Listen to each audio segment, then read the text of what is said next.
Hello everyone and welcome back to the Left Bench Podcast, the show where we can't play sports so we talk about them instead. I hope you guys have had a fantastic day and a fantastic week. Thank you all who have been supporting the episodes each and every couple of days. It really means a lot to me and it's awesome to see you guys liking and commenting. So make sure if you guys are enjoying these videos that you don't forget to leave a like and make sure to subscribe so you can continue to see content right when it comes out. And if you want to, click that notification bell so you can even be notified so that way you can see it even faster. So as usual, we have a lot to get into in today's episode, so I hope you guys are looking forward to it. We're going to talk a little bit about football, a little bit about basketball, and it's going to be great. I hope you guys are surviving this quarantine. Go ahead and drop a comment down below and let me know one thing that you've done new over the course of this quarantine. It could be a new hobby you tried, it could be a new food that you ate, something. Just let me know, because I'm genuinely curious. If you haven't guessed it yet, mine is podcasting, and it's been really fun, and it's been awesome to see you guys in this community be active and awesome. So let's go ahead and dive into our first piece of news, and that is all about Browns wide receiver Odell Beckham Jr. Now, I absolutely hate this guy, honestly. He's one of the most annoying players in the entire league. Being a Cowboys fan, we had to play against him twice every single year while he was on the Giants, and he was the most obnoxious wide receiver in the world. He's a crybaby. He gets upset after every game. And quite frankly, he wasn't even as talented as people said he was. When he got drafted in the 2014 draft class, people expected him to be this crazy talent, and he had a pretty solid rookie year. But if it wasn't for that one stupid catch he made against the Cowboys in the end zone, he wouldn't even be known for all that much. He is the reason why you see all those kids going around going, Odell, every time they make a one-hand grab. One single catch. That happens all the time with other wide receivers. It wasn't even that good of a catch, honestly. I'd encourage you to go back and look at it and just watch that video one more time, because when you see his big Odell one-handed grab, it's honestly so mediocre that it's incredibly painful. People have hyped him up so much as a receiver, but he's a locker room cancer, just like Kyrie Irving, who we talked about a while ago on the show. So it makes complete sense to me that the Giants would take this wide receiver that they had, who wasn't honestly that good on the field, who was kind of a cancer in the locker room, and they would ship him off to Cleveland. And Cleveland's kind of the place where wide receivers go to die. No player in the entire NFL wakes up and says, I want to go play for the Cleveland Browns. Unless you're from Ohio, no one even really cares about the Browns. So when Odell got shipped there, it was kind of the New York Giants trying to laugh in his face and send him somewhere that he would really, really hate. And when he first got there, he tried to be optimistic. He tried to post about the Cleveland Browns. He tried to post about the dog pound, as he called it, and he was excited to play with his former LSU teammate, Jarvis Landry. But as he's been playing, you notice something every single game that he walks on that field. At the end of the game, whenever he played a good team, he always had this conversation with the quarterbacks. First, it was Lamar Jackson, then it was Tom Brady, and he'd always cover his face so that the cameras couldn't see it. Why? Because he was begging for a trade. Odell Beckham wanted out of there so badly that he was trying to suck up to every actually good quarterback in the league. Sorry, Baker Mayfield, not you. So that he could find another place to play. And when he was with the Cleveland Browns, the sad thing is he was awful. He didn't get more than 5 touchdowns last season. Jarvis Landry completely outplayed Odell. And now he wants to go somewhere better because he believes he's this top receiver talent. So all across the league, through several sources, people have been talking about the likelihood of Odell being traded. And when I first heard that, I was thinking maybe he'd go to a top team like the 49ers. They just lost Emmanuel Sanders. They could use a receiver. He's probably been complaining to Jimmy G all over social media, begging for someone to take him. I could see him going to the Ravens. I mean, the hype there could maybe be good for him. I could even see him going to the Patriots because they have no one right now. They're becoming the new Browns at this point. And so I was very surprised when I found out that none of those teams were actually the ones rumored to be trading for Odell, but rather it was the Minnesota Vikings. And that caught me so off guard because if you'd paid attention to NFL free agency, you know that the Minnesota Vikings just traded away their best receiver in Stephon Diggs.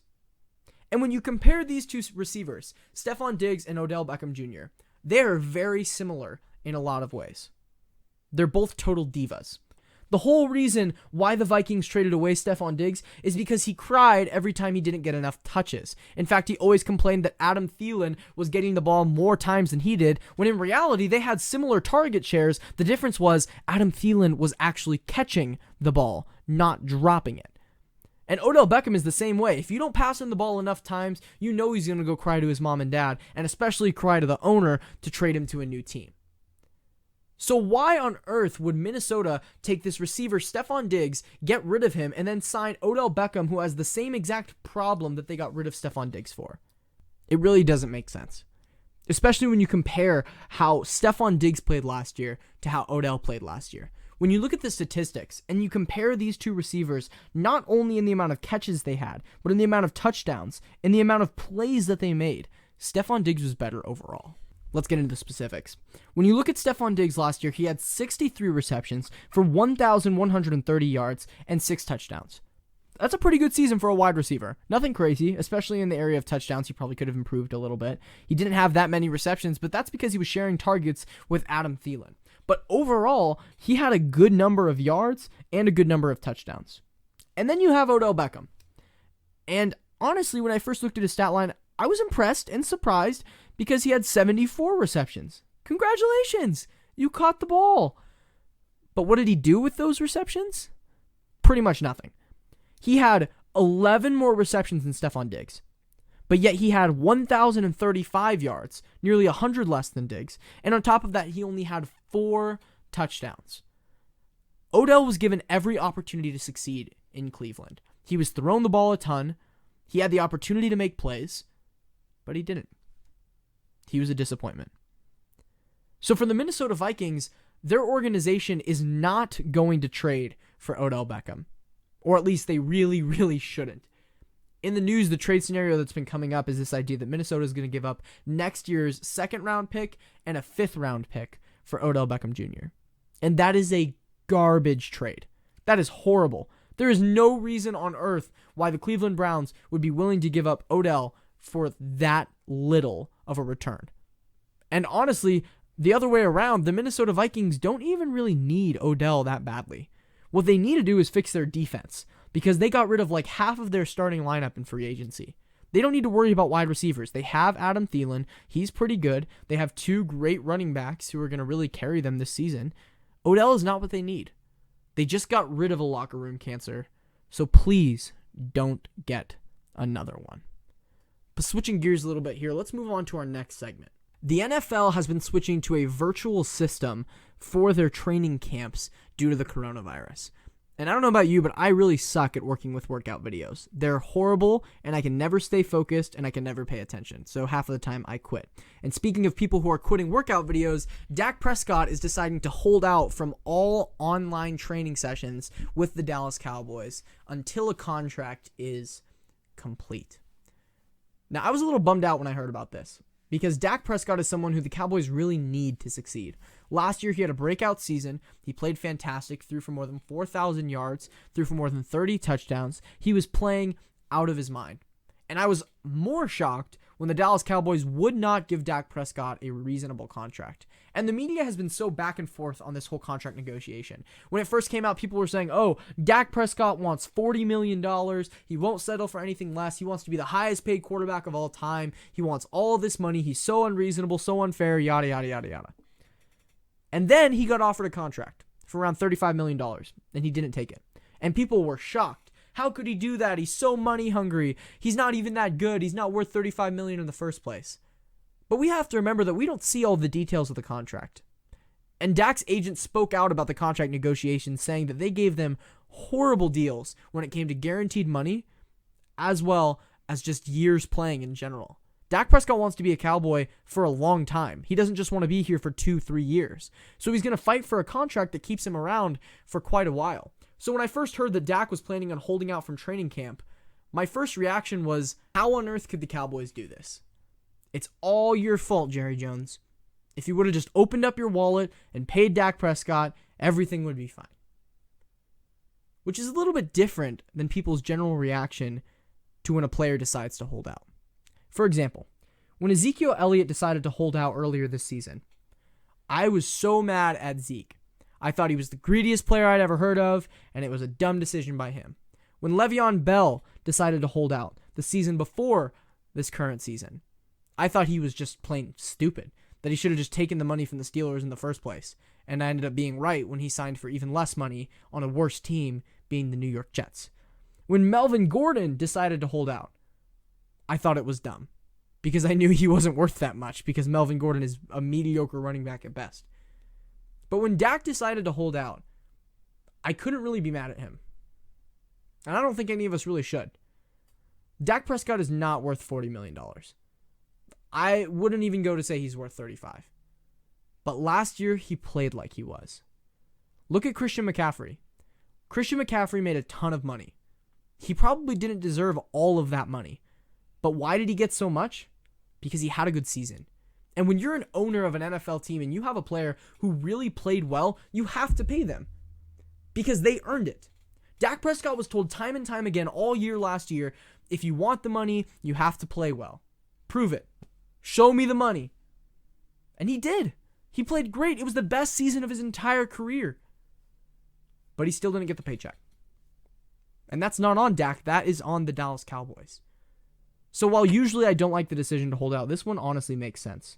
And it'll really be interesting to see how those teams who are getting a new coach in the league, including the Cowboys, will fare with this new virtual training system. I mean, imagine coming in as a rookie. You don't know the scheme. They're still developing the scheme in the first place because they got a new coach. And all of a sudden, you're expected to learn all of this without actually being present at training camp. And the people who it's going to hit the hardest are the offensive linemen. Offensive linemen need the most time to practice out of any other position in the NFL. Because we like to think that being an offensive lineman is very simple, but it's really not. Blocking assignments are so hard to figure out, and you really have to stay in shape as an O-lineman. When you're 300, 400 pounds, you're one McDonald's burger away from dying. So you really have to fight to be able to stay in shape and to be able to stay an athletic monster on the field. So for any team who is drafting an offensive lineman, they're automatically going to be at a disadvantage. And those offensive linemen may not succeed as well as we have seen in the past. But again, for teams in general who are trying to learn new schemes, learn new offenses, learn new defenses, this will be an interesting test. And we'll see how it ends up working out. Now let's switch back to the NBA. We haven't really talked about it a lot in recent episodes. We focused more on football, but I want to get back into it because we actually have some more news. Kevin Durant has decided to start talking again, talking smack to pretty much anyone who will listen to him. Now, we've already talked about Kevin Durant a little bit on the show, talked about how he's a snake, talked about how people hate him, and he decided to make people hate him even more. According to a CBS Sports article written by Sam Quinn on April 16th, Kevin Durant accused the Warriors fans and local media of favoring Steph Curry during his time on the Warriors. No duh. When you come into a new team and there's already a superstar on that team and you expect to be the top dog, you're in for a rough time. Because the Golden State Warriors have been founded on Steph for almost 7 years now. Steph Curry has completely changed the way that we look at the NBA. I honestly believe that he is the greatest shooter of all time. He was the one who changed the game from shooting twos at every option possible to actually shooting threes, to shooting from outside the arc, taking the deep shots. He blurred the lines between what a good shot is in the NBA and what a bad shot is, because every shot, no matter where he was on the court, just somehow seemed to drain in every single time. And so frankly, I don't know what Kevin Durant expected when he left his team of the Oklahoma City Thunder and joined the Golden State Warriors. He wanted to be number one above Steph Curry. Now, there's several problems with that. Kevin Durant is an amazing player. While Steph Curry may be the greatest shooter of all time, Kevin Durant is one of the greatest scorers of all time. He does have that going for him. But the people in Oklahoma City loved him, and they had every reason to. He was a phenomenal player, but then he left them.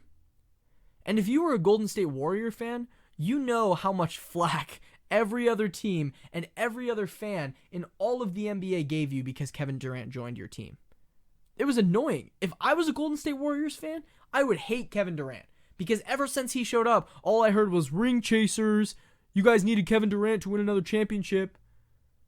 Of course, Kevin Durant was treated as the number 2 option by the Golden State Warriors fan base.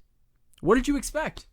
Steph Curry was the face of the franchise, and he's going to be for years and years to come. Kevin Durant having this expectation is frankly ridiculous. Almost as ridiculous as Kyrie Irving coming to the Nets and thinking that he is the top dog. Frankly, Kevin Durant just needs to stay off of social media. He's been getting himself in more and more trouble the more that he talks about it. And at the end of the day, Steph Curry is just a better basketball player than Kevin Durant. I've seen all-time ranking lists who put Kevin Durant in like the top 10 of all time. And I'm sorry, but that's garbage. Kevin Durant is not a top 10 player. However, Steph Curry could be. You could easily make the argument that Steph Curry belongs in the top 10, at least towards the very edge. But comparatively, these two players aren't even on the same level. Steph Curry was dominant and changed the game permanently. Kevin Durant has a big mouth. And just because he scores a lot doesn't make him better than Steph Curry. So that about does it for today's episode. I hope you guys really enjoyed this one. Thank you again for your support. I've really appreciated it. Don't forget to go ahead and go on Instagram and follow us at the Left Bench Pod so you can continue to find out when episodes are dropping and so you can stay up to date with all of the news surrounding the Left Bench Podcast. So make sure to stay safe out there, make sure to social distance, and be like the Eagles wide receivers because they can't catch anything, whether it's a football or the coronavirus. Thank you all so much for watching, and we may not be starters, but at least we can play left bench. Bye.